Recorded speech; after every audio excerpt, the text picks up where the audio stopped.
Bismillahirrahmanirrahim. Assalamualaikum warahmatullahi wabarakatuh. Asyhadu an la ilaha illallah wa asyhadu anna Muhammad rasulullah. Allahumma sholli ala sayyidina Muhammad wa ala ali sayyidina Muhammad. Kama sholaita ala sayyidina Ibrahim wa ala ali sayyidina Ibrahim bil alamina innaka Hamidum Majid.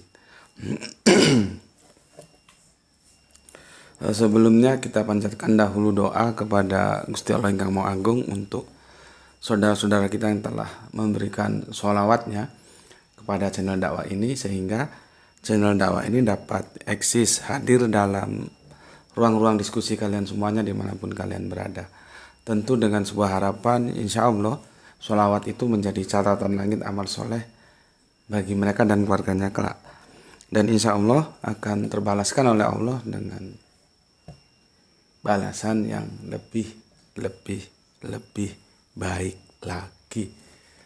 Berikutnya untuk seluruh viewer terkasihku dimanapun kalian berada ya, di mancanegara, di dalam negeri ya, semuanya lah ya. Terima kasih atas apresiasinya dan semoga selalu menjadi yang always ya dan tidak pernah never.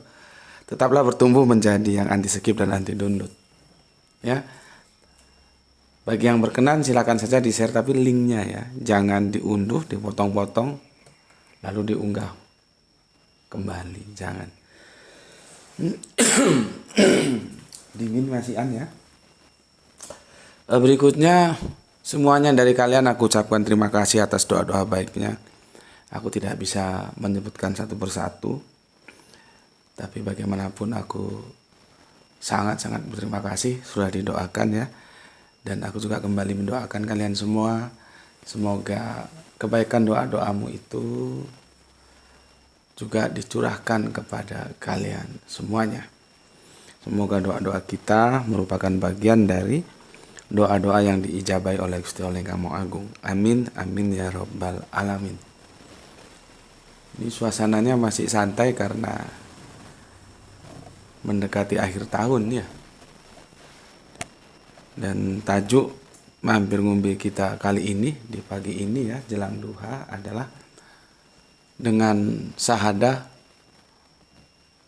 ku ketuk pintu langit rumahmu ya, dengan sahadah ku ketuk pintu langit rumahmu. Oke, minum dulu. Alhamdulillah ini dikirim dari Jogja ya, sudah sampai oleh Kang Ibrahim. Bismillahirrahmanirrahim.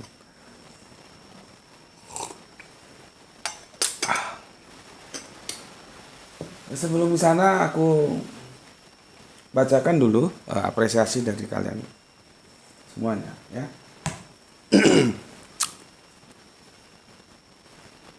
Alhamdulillah di luar dugaan viewernya mencapai 1725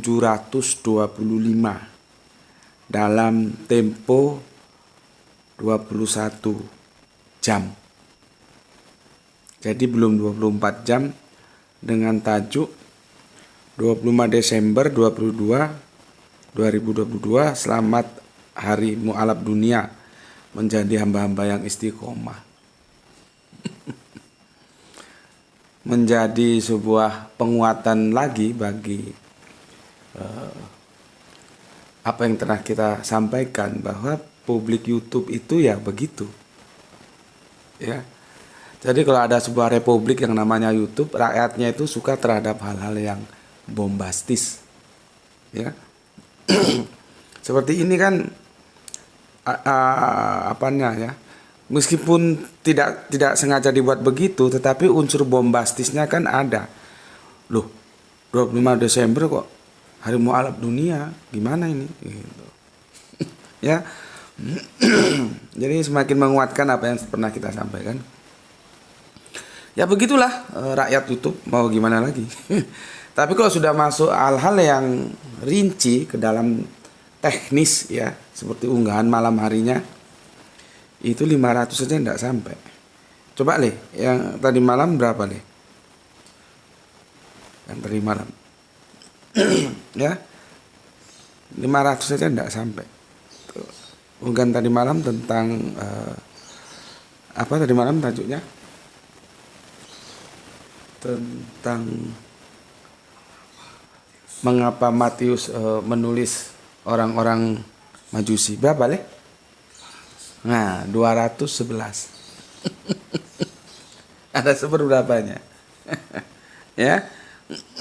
Ini semakin menguatkan apa yang pernah kita bicarakan. Tapi ya sudahlah, namanya rakyat Republik YouTube-nya masih begitu, ya tentunya kita yang memang harus sabar. Makanya kan aku sudah bilang, kalau mau dakwah dengan model seperti ini, style seperti ini harus punya persiapan dulu apa? Persiapan untuk tidak populer. Nah, itu dulu. Yang lain-lain nanti menyusul. Ya. Tapi kan kalau yang seperti ini nggak ada yang mengambil dakwahnya kan, ya kasihan umat juga kan gitu ya. Oke. Aku awali dari komen yang pertama. Kang Mas Isdianto ya. Alhamdulillah Gus Sidamanik hadir menyimak kajian. Semoga tetap istiqomah menjadi hamba-hamba Allah selama hari mu'alaf dunia. Semoga sehat selalu Gus dan mudah mendapat rezeki yang barokah. Oke, terima kasih. Oke, sebelumnya aku sampaikan dulu. Kalian tahu doli ya? Kalau orang Jawa bilang itu enggak doli, bukan doli, enggak, tapi ada n di depan. Doli. Seperti beti itu enggak ada dalam lidah Jawa. Yang ada mbeti. Jadi di depan huruf B itu ada M dulu. Ya. Doli atau doli ya. Kalian tahu apa doli itu? Doli itu nama orang. Dari namanya aja jelas dia bukan orang Indonesia. Memang bukan, dia adalah orang Belanda. Ya. Yang kemudian namanya menjadi terkenal ya, khususnya di Jawa Timur, khususnya Surabaya, menjadi pusat prostitusi terbesar.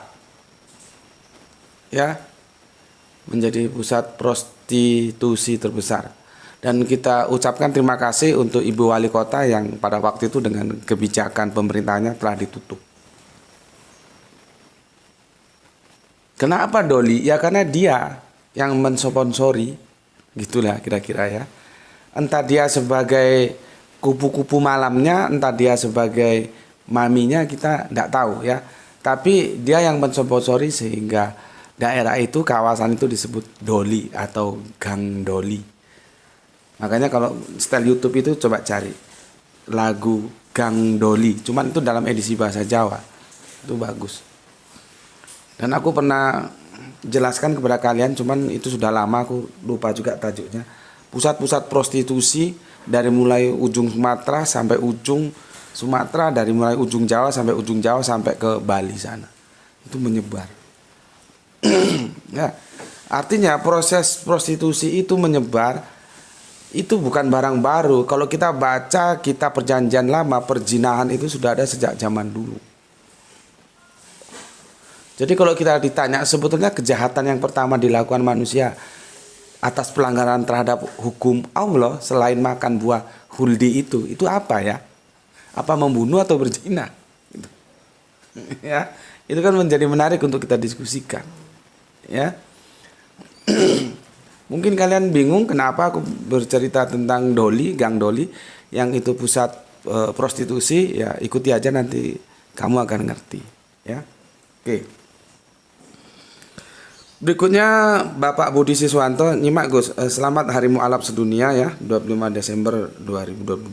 Semoga ridhonya tercurah pada kita semua serta Allah Subhanahu wa taala selalu memberi jalan istiqomah pada para mu'alaf. Amin amin ya rabbal alamin.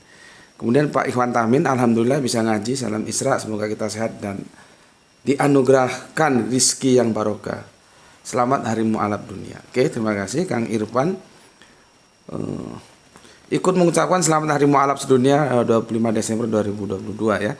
Semoga teman-teman mu'alaf diberi kekuatan oleh Allah untuk semakin diteguhkan iman Islamnya dan dimantapkan langkah kakinya dalam menapaki jalan yang lurus ini. Oke, thank you. Soleh kita Giswati, alhamdulillah Pak hadir Tuan Guru. Selamat Hari Mu'alaf. Semoga kita semua selalu istiqomah dalam iman dan Islam. Oke, terima kasih. Kang Mas Hermana Natawijaya ya, alhamdulillah semoga bisa istiqomah dalam hukum Allah. Amin ya robbal alamin. Selamat hari mualaf sedunia. Kemudian ada Diah Supriyanti, nggak tahu ini senior kita atau junior kita ya. Kan kadang-kadang ada yang sudah lama ngikuti kajian tapi nggak pernah komen, baru komen sekarang gitu ya. Ini soleha kita, alhamdulillah semoga Ustadz dan kita semua selalu istiqomah di jalan Allah Subhanahu Wa Taala. Oke, matur nuwun soleha kita. Dia Supriyatin, tidak tahu dari mana, belum disebutkan ya. Kang Wahyu 72, assalamualaikum, berbes hadir. Selamat hari mualaf, semoga kita yang telah dilembutkan hati selalu istiqomah dalam Isra. Oke, terima kasih. Berikutnya Kang Arsa Anggara, alhamdulillah masih berkesempatan menyimak salam Isra dari pesisir selatan Sumatera Barat. Oh, mantap kali kau. Sumatera Barat, aku tahun 70 berapa ya, ada di Bukit Tinggi ya. Kemudian Kang Mas, ini jagoan kita ini Kang Mas Dwi Langgeng Jauhari ya, dari Bondowoso. Assalamualaikum, waalaikumsalam warahmatullahi wabarakatuh. Salam dari Bondowoso, salam Isra. Semoga GM, keluarga, serta rekan-rekan yang hadir di channel ini mendapatkan kesehatan, kekuatan, kemurahan rezeki dari Allah. Menyimak setelah 17 detik tayang ya. Hujan hampir merata di mana-mana pagi ini Gus. Kediri, Ponorogo, Wonogiri, Jogja. Oke, matur nuwun atas informasi cuacanya ya, mungkin karena lagi musimnya ya. Sekali lagi terima kasih untuk Kang Mas Dwi Langgeng Jauhari ya, Mas Jauhari. Dan nggak lupa juga salam untuk keluarga di Bondowoso, salam Isra Islam rasional. Oke, berikutnya Kang Muhammad Bintang Ramadan, apa ini dia? Assalamualaikum Gus, Kemayoran selalu hadir. Setuju Gus, kalau membaca Quran yang harus diambil adalah hikmah dan kerangka berpikirnya, bukan adu hebat membaca dan menulis Arabiyun. Apalagi banyak ustadz bilang kalau bahasa Arab adalah bahasa di surga. Tentu akan kontradiksi dengan umat para nabi lain di seluruh dunia yang tak pernah berinteraksi dengan bahasa Arab, apalagi dengan Islam. Karena Allah itu maha adil memberikan tiap umat di dunia dengan nabinya masing-masing, dengan bahasa mereka masing-masing ya. Akan tidak adil jika mereka hanya dihakimi dengan bahasa yang sama sekali tidak pernah mereka tahu. Itu pendapat saya Gus. Assalamualaikum, waalaikumsalam warahmatullahi wabarakatuh. Pendapat yang bagus, oke-oke saja. Ya mungkin ustadznya juga masih belum tahu, dia kira Al-Quran itu bahasa Arab. Ini kacau, diskusinya panjang ini kalau dituruti. Ya, aku sering tanya kepada anak-anak pondok, kepada ustadz-ustadz, Al-Quran itu bahasa apa? Mereka bilang bahasa Arab. Itulah yang aku bilang, kebodohan itu tidak dipotong di tengah jalan, maka akan diwariskan dari generasi ke generasi yang berikutnya. Dari kebodohan diwariskan dalam kebodohan, diwariskan dalam kebodohan, terus bodoh terus. Maka tugas kita memotong kompas supaya kebodohan itu dihentikan dan diwariskan dengan kecerdasan bahwa Al-Quran itu bukan bahasa Arab. Al-Quran itu bahasa Arabiyun, Arabian, rumpun Arab, bukan bahasa Arab, bukan bahasa Aroban. Karena kalau Al-Quran itu dinisbahkan menjadi bahasa Arab, dia menjadi grounded, kelasnya menjadi turun, dia akan menjadi produk budaya. Padahal Al-Quran itu bukan produk budaya, dia tidak tunduk terhadap bahasanya orang Arab. Itu loh, ya. Berikutnya, seperti yang telah diajarkan oleh guru-guru Al-Quranku ya, aku punya sebuah prediksi, cuman untuk mendapatkan kesimpulan dari prediksi ini kan sulit, karena kita berbicara dari satu generasi ke generasi. Seandainya Suhuf Ibrahim, Torah, Zabur, Injil, Al-Quran, semua yang ori itu kita tumpuk di depan kita dan kita baca, maka itu ada dalam satu edisi bahasa yang sama. Karena apa? Kitab suci itu turun dalam bahasa firman, bahasa langit istilahku, bahasanya Allah. Jadi Torah sendiri pun itu bukan bahasa Ibrani, tapi rumpun Ibrani. Ya, yang kemudian karena sejarahnya memang begitu, ya, orang-orang Ibrani atau disebut juga orang Israel itu kan masih satu bapa dengan orang Arab, dan mereka ini ada dalam rumpun Semitik. Maka bahasanya ya beda-beda tipis. Kita ahad, mereka ehad. Kita salam, mereka salom. Kita barokah, mereka baruk. Ada persamaan jejak. Hurufnya juga ada kesamaan, sama-sama tidak mengenal huruf besar dan huruf kecil. Ya. Jadi seandainya bisa, cuman kan ya sulit ya untuk menghadirkan teks-teks original itu. Itu dalam satu bahasa yang sama, itu bahasa firman. Cuman bahasa firman ketika dia jatuh ke tangan orang-orang Israel, ya dia menjadi rumpunnya rumpun Ibraniun. Ke tangan orang Arab karena nabinya dari Arab, ya rumpunnya Arabiun, ya. Tapi dia bukan bahasa Arab, bukan bahasa Ibrani. Karena bahasa Arab, bahasa Ibrani itu bahasa budaya gitu loh. Makanya Bintang tanyakan dulu sama Ustadz yang bilang bahwa apa ini di surga pakai bahasa Arab itu. Dia tahu dari mana. Ditanya aja dulu Al-Quran itu bahasa apa Ustadz gitu. Tanyanya baik-baik tapi ya, jangan nanti dia tersinggung gitu. Oke, itu untuk Muhammad Bintang Ramadan. Berikutnya Ben Hur Bamas Muljam. JM, kalau udah kehabisan tema jangan lupa bahas request saya dari sebelum Natal tahun lalu, Paulus menikah atau tidak. Kalau nggak salah gitu temanya, saya juga mulai lupa.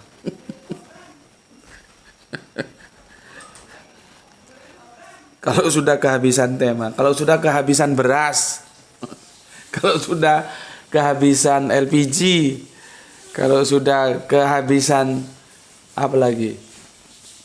BBM, kalau sudah kehabisan listrik, ya gitu seharusnya. Ini kalau sudah kehabisan tema. Sebelumnya aku minta maaf ya kepada Ben Hur Bamas Muljam ya, dan kepada yang lainnya seperti yang aku bilang. Karena yang tak urusi itu bukan kamu aja, banyak ya. Banyak. Ini kan komunitas kita. Jadi yang tak urusi banyak. Yang harus aku tunaikan juga ya sebagai bapak, anak-anak, sebagai suami dan istri itu juga banyak. Jadi aku harus membagi waktu. Jadi seperti yang aku bilang, kalau ada request dan nggak juga diaktualisasikan itu, pertama mungkin aku lupa, yang kedua mungkin tidak mood, yang ketiga ada pertimbangan lain. Ya, maka dari itu aku tetap menyampaikan kepada kalian, kalau ada request yang belum juga aku respon, ya silahkan di request ulang aja ya. Oke, dan aku mohon dipersori kalau bukannya tidak mengindahkan, tidak ya, karena faktor-faktor itulah ya. Seperti ini Kang Ben Hur ini ya, 1 tahun lebih belum terrespon, dan insya Allah nanti malam ya Kang Mas Ben Hur, aku mau bayar utang untuk kau ya. Dan untuk teman-teman lainnya juga begitu ya, mohon dipersori, nggak apa-apa, ajukan ulang aja ya. Oke, dari Kang Mas Ben Hur kita ke Kang Jamuri Muri. Selamat Hari Mu'alaf sedunia bagi saudaraku semua. Salam Isra juga ya. Kayak selamat Hari Mu'alaf sedunia. Oke, semoga semakin banyak kembali ke fitrah. Oke, freedom ya. Love just for Muslim, Yesus Muslim, Yesus Messenger. Selamat Hari Mu'alaf 8 Desember. Oke. Salam kemuliaan buat Bapak Guru yang baik dan lembut hatinya. Lembut kalau nggak muring-muring. Tahu muring-muring kalian? Muring-muring itu apa ya? Marah-marah mungkin. Kemudian Kang Oku ya, turut kegembiraan merayakan Milad kedua tanggal 25 Desember 2022 Hari Mu'alaf sedunia. Oke, terima kasih. Kang Laude Ambo, salam kebersamaan dalam Islam. Terima kasih Gus atas sapaannya lewat komentar saya. Oke, sama-sama terima kasih Kang Mas ya. Kang Laude, nyimak Gus, mantap topik hari ini. Salam satu Tuhan, yakni Allah Subhanahu wa taala. Salam Isra, suku dalam. Salam Hari Mu'alaf sedunia. Oke. Sarjana Awahab, mat mu'alaf sedunia senantiasa istiqomah. Amin. Undercover ya. Selamat Hari Raya Mu'alaf sedunia ya. Semoga istiqomah. Oke, terima kasih Kang Samsul Yatim. Nyimak Gus, salam Isra, selamat hari mualaf. Allahu Akbar, Allahu Akbar. Mantannya Panji ya, selamat hari mualaf sedunia. Oke, terima kasih. Kang Rasmono, Assalamualaikum, waalaikumsalam. Curup Bengkulu hadir dan mengucapkan selamat hari mualaf. Semoga saudara mualaf kita benar-benar istiqomah dan selalu diridhoi mendapatkan barokah ya. Dan untuk Mas Bintang Muhammad Ramadan juga selamat ke Siratal Mustaqim dan teguh bertahanlah dengan Islam yang kafah. Terima kasih. Itu Muhammad Bintang sudah didoakan sama Kang Rasmono ya. Kemudian pernah jadi kurir. Assalamualaikum, waalaikumsalam. Palembang nyimak setelah 2 jam tayang Gus. Selamat hari mualaf dunia. Oke, terima kasih Kang Mas Didik ya. Selamat hari mualaf sedunia. Salam Isra nyimak Gus. Oke. Omar Rohmah, ini soleha kita Bunda Omar Rohmah. Alhamdulillah, setahu saya dari dulu Gus bahas masalah teks dan konteks. Sebenarnya simple ya Gus. Satu kata artinya bisa 5, tinggal kita lihat konteks mana yang masuk, yang cocok dengan yang kita baca ya. Jadi ingat waktu bahas Hawa dari tulang rusuk Adam, tidak tepat mengartikan maknanya, jadi ngawur kemana-mana. Selamat hari mualaf sedunia. Iya Bunda, itu sih kan aku sudah bilang kemarin kan, kalau aku mengikuti program yang sudah menjadi blueprint oleh guru Al-Qur'anku, aku nggak bisa. Aku kehabisan waktu. Waktuku sudah nggak kesana lagi. Belajar nahu, sorop nahu, belajar nanti tasrif 10, ada lagi, aduh ribet. Itu cocoknya untuk usia Graito gitu. Aku bilang sama guruku, Gus, kalau aku harus belajar dengan metode seperti ini, aku kehilangan waktu dan aku menjadi tidak tertarik. Biarkan aku dengan caraku sendiri. Maka aku menentukan cara itu tadi. Aku menggunakan teknik yaitu teks dan konteks. Teks dan teks itu tidak bisa lepas dari konteks. Itu yang pertama. Yang kedua, kita ingat di Al-Quran sudah disampaikan bahwa ada ayat-ayat mukamat, ada ayat mutasabihat. Yang mukamat itu kan tidak perlu ditafsirkan, kita sudah tahu ya. Qul huwallahu ahad, ahad ya ahad. Mau dibanting kemanapun ya ahad itu ahad.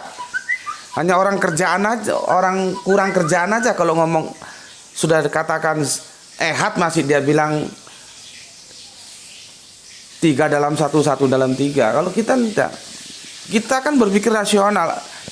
Jadi ehad itu atau ahad ya, ini contoh lagi ya, dalam bahasa Ibraniun ehad, bahasa Arabiun ahad, karena mereka satu rumpun semitik ya. Itu mukamat, itu bukan mutasabihat ya. Mau dibanting kemanapun itu, mau dihajar bagaimanapun tetap aja ya ahad itu ya tunggal ya, satu ya esa, bukan tritunggal gitu loh ya. Namun dari situ kita harus tahu ada lagi ayat-ayat yang mutasabihat. Nah, itu terjemahannya di Al-Quran itu kan salah. Kalau hanya Allah yang tahu ya untuk apa disampaikan Al-Quran itu untuk kita kok. Al-Quran itu untuk kita, bukan untuk Allah. Itu untuk kepentingan kita, bukan kepentingan Allah kok dikembalikan ke Allah. Yang tahu itu ya kita harus tahu. Kan terjemahannya itu nggak cocok aku. Mutasabih itu artinya ayat-ayat yang mengandung polisemi. Dia punya banyak makna. Sehingga harus punya kecerdasan, ini yang paling tepat makna mana. Inilah yang aku bilang kemarin. Kalau sudah berbicara begitu, itu nggak ada hubungannya orang Arab sama orang di luar Arab, nggak ada hubungannya. Memang kalau untuk memahami bahasa dasarnya ya memanglah jelas karena mereka kan satu rumpun. Itu yang membuat aku kemarin mengatakan, oh kenapa sih sedikit ulama Arab, sedikit ulama. Jadi seolah-olah ulama dari luar Arab itu nggak punya nilai gitu loh. Itu yang aku nggak mau. Sama-sama punya otak kok. Mau orang Arab, mau orang Indonesia, orang Cina, orang apa, kalau mau belajar ya bisa gitu.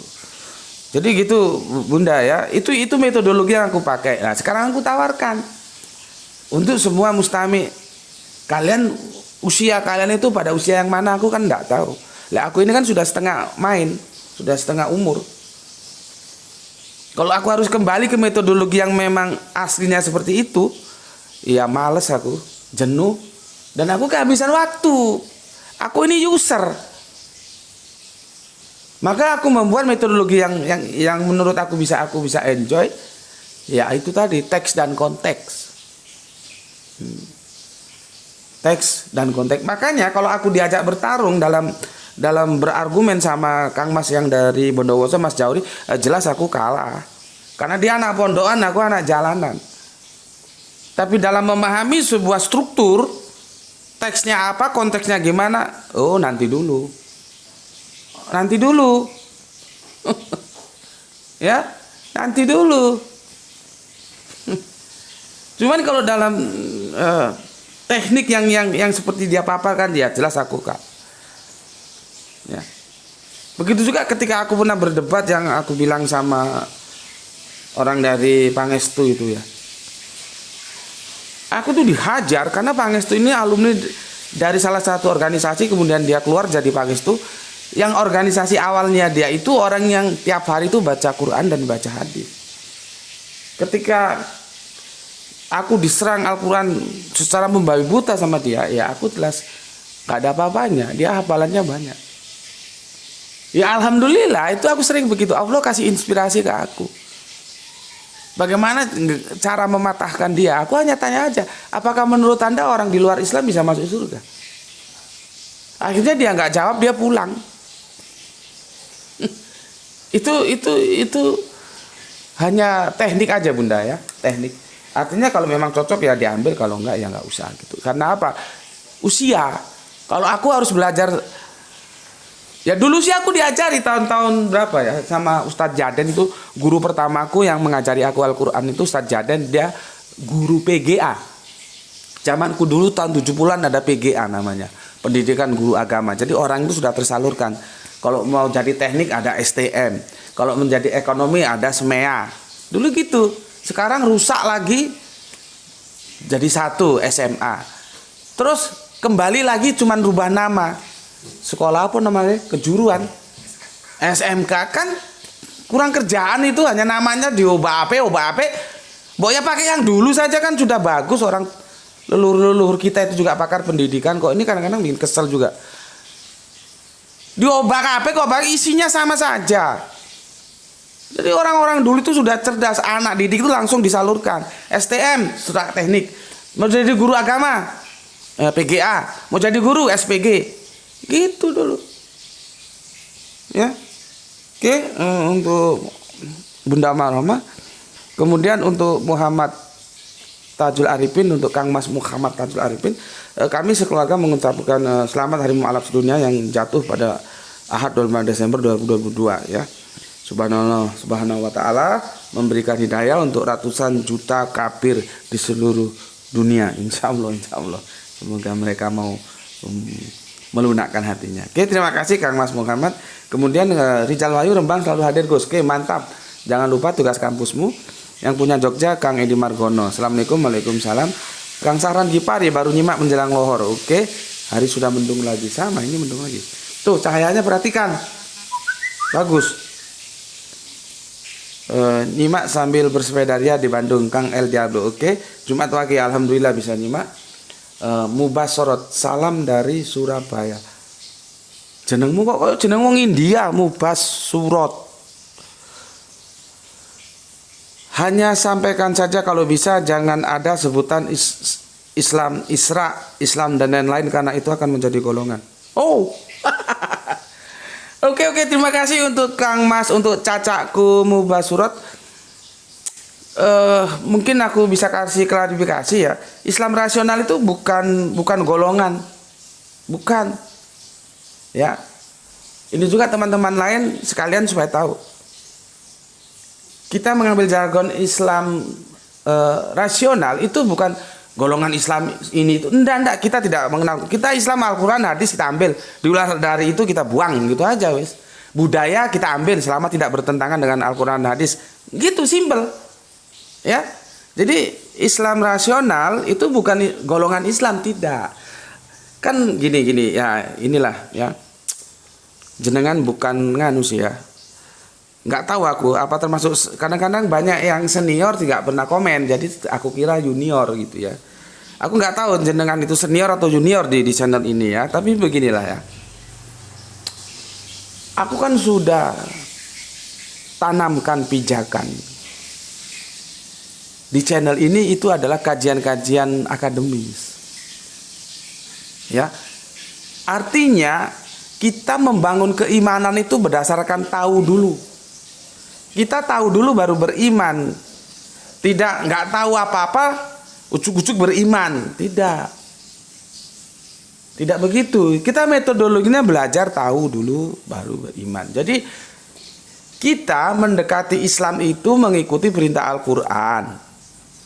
Kan Allah itu akan marah terhadap hambanya yang tidak menggunakan akalnya. Apakah kamu tidak berpikir? Ya, kan banyak itu pengingat-pengingat dari Al-Quran itu. Nah, kita ini memberdayakan logik kita, rasional kita dalam beragama, dan hadis mendukung itu. Tidak ada agama bagi orang yang tidak berakal. Nah, sementara di lapangan kita akan tahu metodologinya kan ada dua. Ada metodologi yang seperti kita ambil ini rasional, artinya kita belajar tahu dulu. Jadi keimanannya itu dibangun atas tahu. Tapi kan tidak semua orang punya kapasitas seperti itu. Maka ada kelompok-kelompok teman-teman kita yang itu dogma. Pokoknya apa kata kiai, ustadz dia pakai. Ya sudah, tidak apa-apa. Yang penting sudah Islam. Karena bisanya juga seperti itu. Kalau kita paksa seperti kita, tidak bisa. Sebagai contoh aku kasih tahu.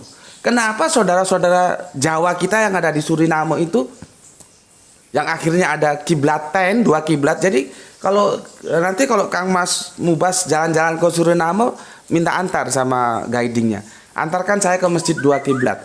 Di sana masjidnya itu ada 2 kiblat, satu beriblat ke Mekah, satunya enggak, menceng. Karena apa? Ya maklum lah, orang-orang Jawa dulu belum terdidik, masih terbelakang. Sama leluhurnya cuma disuruh nek sholat madhep ngulon. Anakku kalau sembahyang sholat madhep ke barat. Lah orang-orang dulu itu meniru, tidak mencontoh. Ya katanya nenek moyangnya madhep ke barat, ya ke barat saja. Tanpa ada proses tahu kenapa saya harus madhep ke barat, ya bapak, ya ibu, ya mbok, ya biung, ya bopo. Mereka nggak tanya. Pokoknya suruh ngadep ngulon ya ngulon. Begitu mereka dibawa Belanda, ya, terus ditempatkan di Suriname, tetap mereka tidak mau menghadap ke yang lain, tetap menghadap ngulon, menghadap ke barat.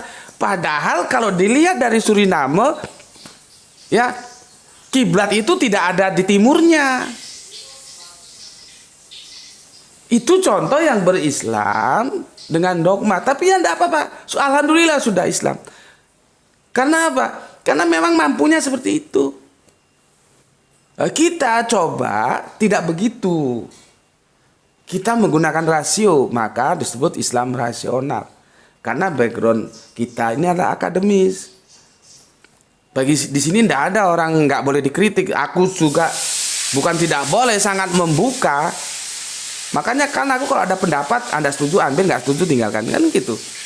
Kita beradu argumen di sini, gitu ya. Jadi sekali lagi jangan disalahpahami untuk Kang Mas Mubas. Islam rasional itu bukan golongan Islam, tidak ada golongan-golongan. Cuman sebuah metodologi untuk belajar tentang Islam.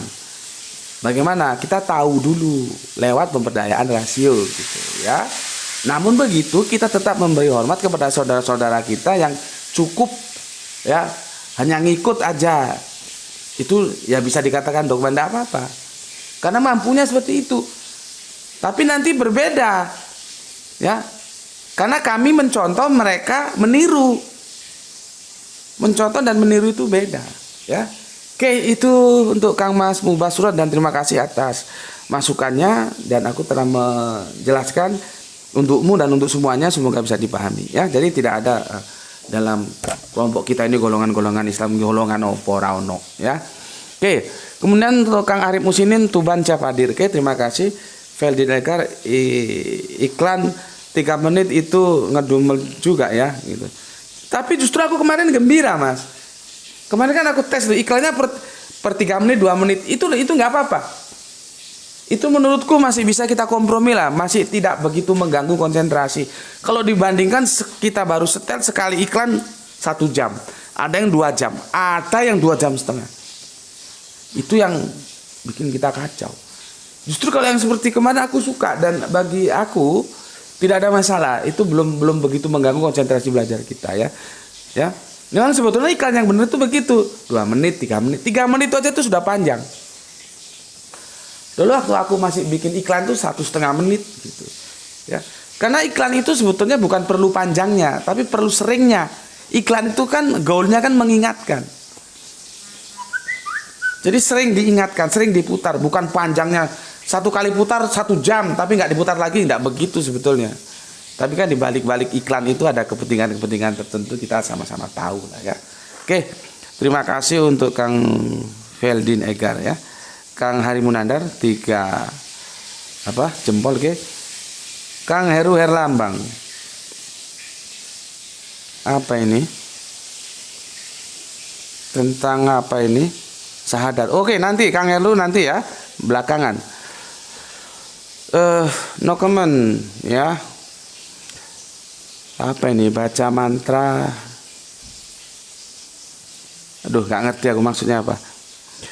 Yang gampang-gampang gitu ya. Kadang-kadang singkat-singkat. Cardi APS, sudah minum air putih Gus, jangan kopi melulu biar otaknya nggak mampet. Justru kopi itu ketika otak perlu inspirasi katanya. Matur nuwun Mas, sudah diingatkan, ini sudah tak siapkan. Matur nuwun sudah diingatkan. Iya, terlalu banyak kopi juga nanti gimana. Bismillahirrahmanirrahim.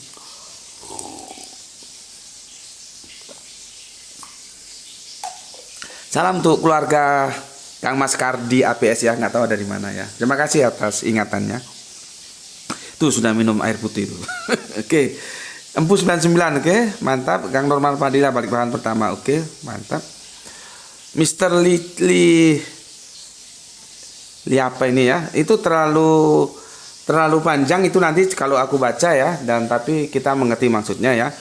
Jadi apakah benar-benar 25 Desember itu seperti apa yang diyakini oleh saudara kita sekarang ini, itu nanti memang banyak ceritanya ya, dengan mitologi pagan ya.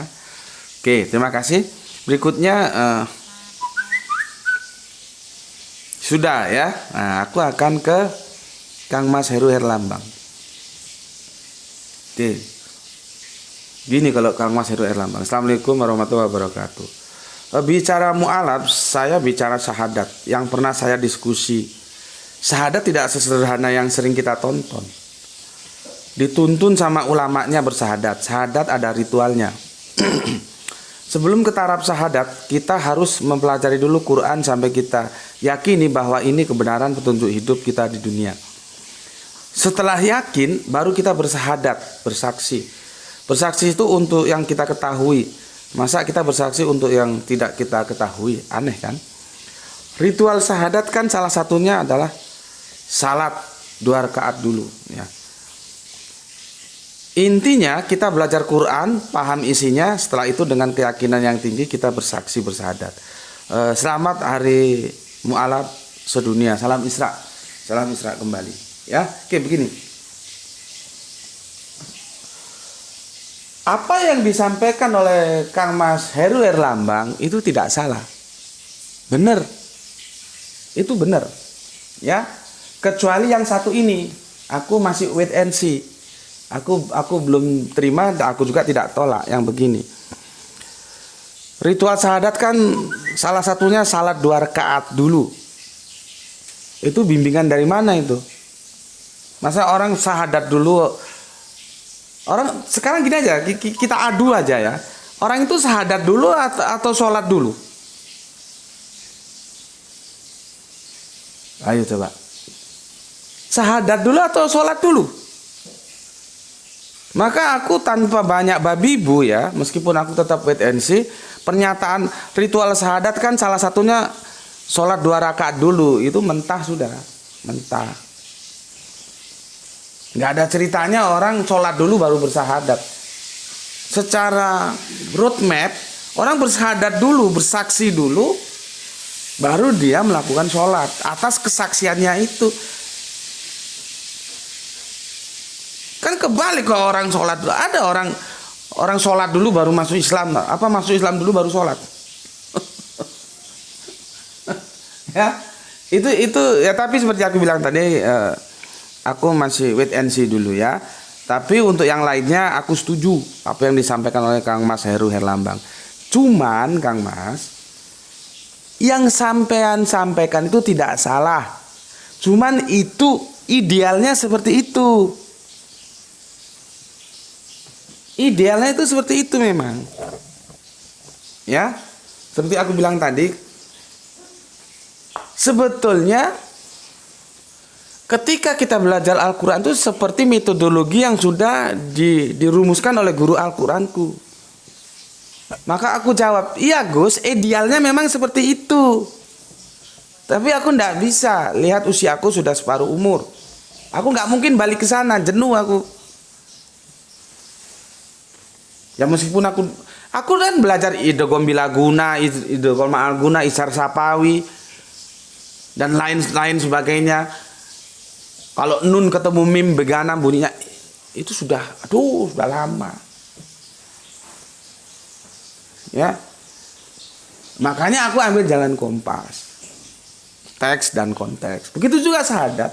Yang jenengan sampaikan itu ndak salah, tapi itu idealnya. Fakta di lapangan ndak begitu. Kalau orang nunggu sempurna seperti yang kamu bilang, keburu mampus orangnya belum bersyahadat. Ya, orangnya modar mampus itu belum bersyahadat karena nunggu seperti idealis itu kan ide, nunggu sempurna seperti yang diidekan. Apakah itu bagus? Bagus. Cuman kalau pelaksanaannya seperti itu, ya, orangnya keburu mampus. Maka metodologi yang aku pakai itu pertama itu ya, kalau kita mau mensyahadatkan orang itu kenalkan dulu deh tentang syahadat itu apa. Syahadat itu kesaksian. Yang disaksikan berapa? 2. Maka dia disebut syahadatain. Bukan seperti Pak Tua yang kemarin, dia baru menerima 1, maka disebut syahadat wahidah. Paham di sini? Ya. Sekarang kamu bersaksi dengan siapa? Bukankah bersaksi itu kita harus hadir dalam ruang dan waktu yang disaksikan? Kapan kamu ketemu Allah kok bersaksi tentang Allah? Kapan kamu bertemu Kanjeng Nabi Muhammad kok berani-beraninya bersaksi tentang Kanjeng Nabi Muhammad? Babak belur lagi. Ini diskusi beratku dengan teman Kristenku awal-awal aku masuk dunia virtual. Jadi enggak sesederhana asyhadu alla ilaha illallah. Iya, kamu bersaksi, kamu saksikan kamu ketemu Allah kapan? Kamu ketemu Nabi kapan kok berani ngomong bersaksi? Kalau di sidang pengadilan, saksi itu adalah dia yang hadir dalam ruang dan waktu di saat itu. Maka di sini perlu penjabaran, yang itu perlu satu video tersendiri itu. Apanya Allah, apanya dari Nabi yang disaksikan itu. Jadi tidak mungkin sosok eksistensi Nabi kita saksikan. Kita hidup tahun berapa Kanjeng Nabi telah mangkat. Kalau para sahabat oke lah, mereka hidup sejaman dan bisa berinteraksi. Belum lagi kalau Allah. Apakah Allah eksistensinya yang bisa kita hadirkan? Terus apanya yang disaksikan? Coba kalau ada teman-temanmu tanya dalam diskusi lintas iman seperti itu, jawabmu apa? Ya, oke. Kembali yang tadi, ya, tentang Gang Doli. Gang Doli itu kan tidak terekspos ke media massa. Setelah londe-londenya itu keluar, itu kan menjadi daerah kosong. Ya. Dan setelah kosong itu kan tidak terekspos keluar. Nah, ini kalian supaya tahu, setelah kosong masuklah di sana 2 kekuatan. Ya nggak apa-apa, memang secara aturan negara dijamin oleh negara tentang hak-hak keberagamaannya. Ya teman-teman Kristen itu mendakwahkan Injilnya, teman-teman Islam mendakwahkan Qurannya. Di sana ketemu. Cuman kan hal ini tidak terekspos ke publik. Nah, Alhamdulillah teman-teman dakwah di Surabaya menangani anak-anak jalanan yang di sana. Makanya ada sekitar 1 atau 2 tahun yang lalu itu kalau di Facebook aku muat, kalau di YouTube belum. Aku belum masuk YouTube pada waktu itu. Aku diajak untuk mensahadatkan salah satu anak jalanan. Ya. Jadi di komplek Doli itu bekas rumahnya itu sekarang ada anak jalanannya, dan itu menjadi rebutan dua kekuatan. Ya enggak apa-apa, yang penting mainnya bagus. Kalau Islam kan sampaikanlah walau satu ayat. Kalau Kristen kan jadikanlah semua bangsa muridku dan baptislah mereka atas nama Bapa, Putra dan Roh Kudus. Ketemu di lapangan.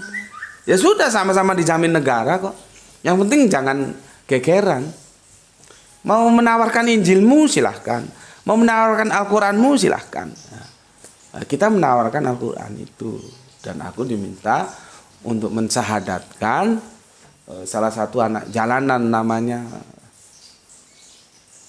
Lupa aku namanya ya.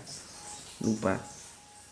Dan aku juga nggak tahu pada posisi saat itu apakah dia sudah pernah bersahadat terus kembali lagi atau gimana yang namanya. Makanya itu, kalau kita mensahadatkan orang itu harus diawasi, karena kalau enggak dia akan kembali lagi karena nggak ada yang bimbing. Kasihan kan, mereka orang-orang yang tidak tahu perlu bimbingan gitu. Terus kembali lagi ke Mas Heru Herlambang tadi. Maka sesuai dengan sikon Mas, yang ideal yang seperti sampaikan itu sulit. Maka kita ambil aja jalan tengah. Sambil dia kita suruh bersahadat sambil belajar. Gitu loh. Jadi sewaktu-waktu dia mati, memang sudah batas umurnya, dia sudah Islam, sudah bersahadat. Kalau nunggu belajar dulu sampai selesai benar-benar ngerti, modar Mas. Mati orang itu. Belum sempat bersahadat sudah game. Gitu loh. Jadi bersahadat dulu, setelah itu jangan ditinggalkan. Aku, kamu, kita, siapapun, kalau kita punya, katakanlah pada waktu itu kita dipercaya untuk mensahadatkan seseorang, kamu awasi dia dalam perlindunganmu, dalam bimbinganmu. Jangan seperti layang-layang putus setelah disahadatkan, masa bodoh, dah putus. Kasihan dia bisa kembali lagi karena nggak ada yang bimbing. Gitu loh. Dan aku di lembaga dakwah Arimatea, aku bilang, kalau kamu mensahadatkan orang, sahadatkan saja sebagaimana mestinya. Setelah itu biarkan dia berjalan. Yang penting dia sudah masuk ke dalam sebuah rumah tangga besar yang namanya Islam. Di dalam rumah tangga besar Islam itu ada kamar-kamar. Ada kamar NU, kamar Muhammadiyah, kamar Tablik, kamar Salafi, kamar Tetek Mengek. Sudah biarkan dia memilih, tapi tetap kamu bimbing. Jangan karena pahammu Salafi terus kamu geret dia ke Salafi karena kamu Tablik. Jangan, berikan dia kebebasan memilih. Yang penting dia sudah masuk ke dalam sebuah rumah tangga besar, yaitu namanya Islam. Aku itu gitu, Mas. Jangan kamu tarik seperti yang kamu mau, biarkan dia bebas memilih. Karena dia masuk ke dalam sebuah rumah tangga Islam itu sudah kebahagiaan. Selanjutnya terserah dia mau belajar lewat mana. Mau belajar lewat Muhammadiyah, monggo. Lewat NU, monggo. Lewat Bersama Tabligh, monggo. Lewat Salafi, monggo. Lewat apa kok, monggo. Begitu. Ya, jadi disahadatkan kemudian belajar. Karena kalau enggak, dia bisa kembali lagi karena enggak ada yang bimbing. Itu. Oke. Selanjutnya, yang terpenting itu sebetulnya dasarnya itu ya syahadatain itu. Ya. Bersaksi tentang Allah sebagai ilah. Ya. Dan itu nanti kalau di breakdown itu banyak, itu kan garis besarnya. Dan terus itu yang syahadat pertama. Syahadat yang kedua itu adalah tentang kenabian. Tentang kenabian. Itulah namanya syahadat. La ilaha illallah itu Mas ya. Itu nggak gampang loh. Ini ada buku ya. Buku ini yang menulis itu mursyid. Mursyid itu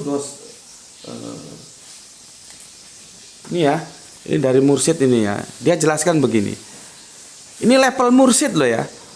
Dia bilang begini, menerangkan la ilaha illallah secara tuntas di dalam 3 lakon manusia di dunia ini adalah di luar kemampuan akal saya. Oleh sebab itu mudah-mudahan para pembaca dibukakan rahasia ini oleh Allah Ta'ala. Jadi seorang mursyid sendiri dengan rendah hati mengatakan, gak gampang menjelaskan la ilaha illallah itu, karena dia sangat agung di luar kemampuan akal saya, kata dia. Jadi dia sudah trans rasional, melampaui akal. Dengan rendahan hati seorang mursyid. Nah, itu kalau kita mau idealis terus harus ngerti dulu sampai gitu la ilaha illallah seperti apa sampai ke dalam. Aduh, belum sampai bersyahadat terus mati dulu.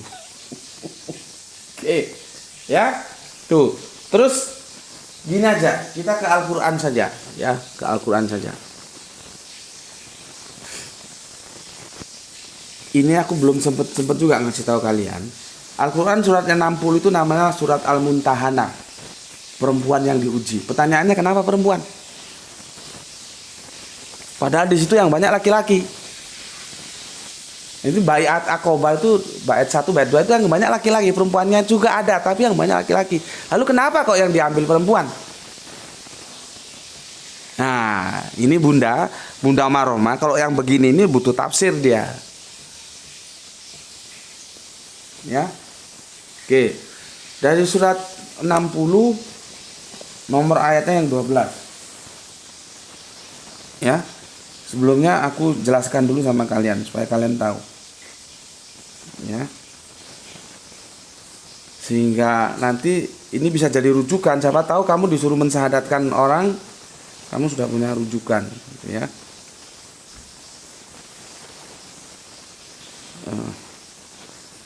Sekarang aku mau tanya, apa bedanya syahadat dengan baiat? Apa bedanya syahadat dan baiat itu apa? Coba. Syahadat itu kesaksian. Ya. Baiat itu apa? Perjanjian, ya. Maka janji setia itu disebut baiat. Lalu apa bedanya syahadat dengan baiat? Ya. Coba kita baca di surat 60 yang ke-12. Bismillahirrahmanirrahim.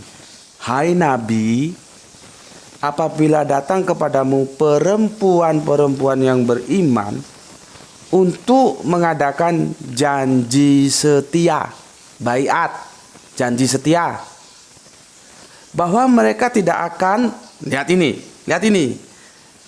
ini baiat ini, mereka tidak akan satu, mempersekutukan sesuatu pun dengan Allah, ya. Dua, tidak akan mencuri. Tiga, tidak akan berzina. Empat, tidak akan membunuh anak-anaknya. Lima, tidak akan berbuat dusta yang mereka adakan antara tangan dan kaki mereka. Lima, tidak akan mendurhakaimu. Maksudnya domirhunya itu ke Kanjeng Nabi, ya. Tidak akan mendurhakaimu dalam urusan yang baik, ya. Maka terimalah baiat atau janji setia itu, ya. Janji setia dari mereka itu diterima, dan mohonkanlah ampunan kepada Allah untuk mereka. Sesungguhnya Allah Maha Pengampun lagi Maha Penyayang. Jadi ada 5 janji setia. Jadi gini loh, syahadat itu peristiwanya itu, kesaksiannya itu, nanti isinya ya baiat itu tadi. Ya, lihat ini, Le, bantu Bapak Le. Ada 5 atau 6 tadi ya.